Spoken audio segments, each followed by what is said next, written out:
Hi there. Tonight, I want to talk about or two very specific people. And like it says in the title, mainly for people that are having issues with fatigue, brain fog, or, you feel like something's just not right.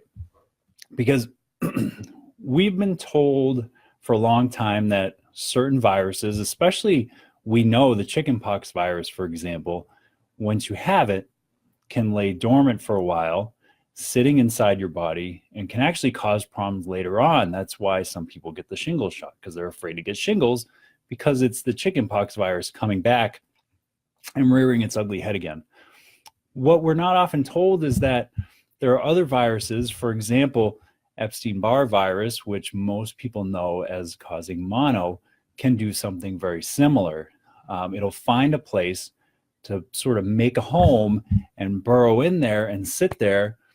And what it does is it sits there and it smolders. It doesn't really hibernate. It's not really active. It just kind of sits there and it smolders a bit. And like anything that smolders, that's sitting there and smolders, it lets off a bit of smoke. There's a sign that it's there. You just don't quite know what it is. So say you walk into a room, you kind of smell smoke. You think that there's something wrong, but you're not so sure. This is kind of what happens when you have this Epstein-Barr virus sitting in your body. Something doesn't feel right. You're not quite sure what it is. You kind of live with it and you go throughout your day, but you know that something's not quite right. And as your body starts to break down and you don't really clear out that smoke, just like in that room, that smoke will start to build up. And eventually it causes your fire alarm to go off or your smoke alarm to go off in your house, which is a much bigger warning sign. And in the case of you, if that Epstein-Barr virus is still sitting there, then you start to experience things like fatigue or brain fog, or you get very irritable, things that'll make you start to think, maybe I should talk to somebody about this. Maybe I should go talk to my doctor. Do you think it's my thyroid, for instance? Something's not right. I don't have the energy I have. I can't focus. Something's not right. So that's what people do. They'll get up, they'll go to their doctor, they'll get tested, and sometimes those tests come back normal, or sometimes they'll test different things, and maybe something will show up that maybe their thyroid is off. So you get put on some sort of medication, which in all honesty, if you have something like this going on because that Epstein-Barr virus has been sitting there and smoldering for a while, all that medication is doing is basically like taking those batteries out of the smoke detector and shutting it off. You're not fixing it. You're not getting rid of or shutting down that virus and stopping the smoldering.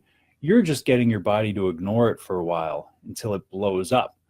One of the crazy things about Epstein-Barr virus is it's actually been shown to sort of push you towards an autoimmune state. And one of the areas that tends to get affected when you have Epstein-Barr virus sitting in your body for a long time is the thyroid.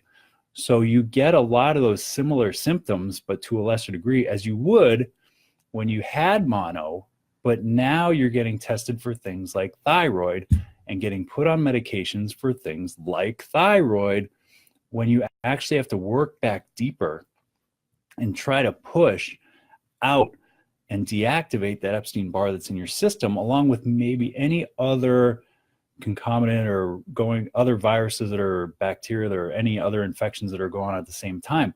But it's very interesting that people don't realize, or we haven't been told, that that Epstein-Barr virus can cause very similar issues to what we normally consider to be a thyroid issue. So keep that in mind. And if you're someone that has that fatigue, that has that brain fog, that has that irritability, and you've been to the doctor and you've been told that nothing's wrong, or you've been told your thyroid's looking a little weird, let's do some other testing, or maybe get you on some thyroid medication, then maybe you should talk to somebody about having different testing done and see if maybe that it's this dormant Epstein-Barr virus or this smoldering Epstein-Barr virus that's starting to cause these issues, because there is a way to tell. And if that's the case, you can work on that. And instead of pulling the batteries out of the smoke detector, you can actually put out that fire that's building up. So I'm going to leave you with that tonight. Again, I always like to leave with something that I'm grateful for, thankful for. I had a wonderful Christmas. I hope you all did as well. Spending extra time with my family. I love having them over. I got to see my brother today, who I haven't seen in quite a while because he lives down in Florida. And it's just all around amazing. So hopefully you all have a great night. Hopefully you learned something. If you did, hit like, hit love below, share this with somebody you love and somebody that needs it. And I will see you guys tomorrow.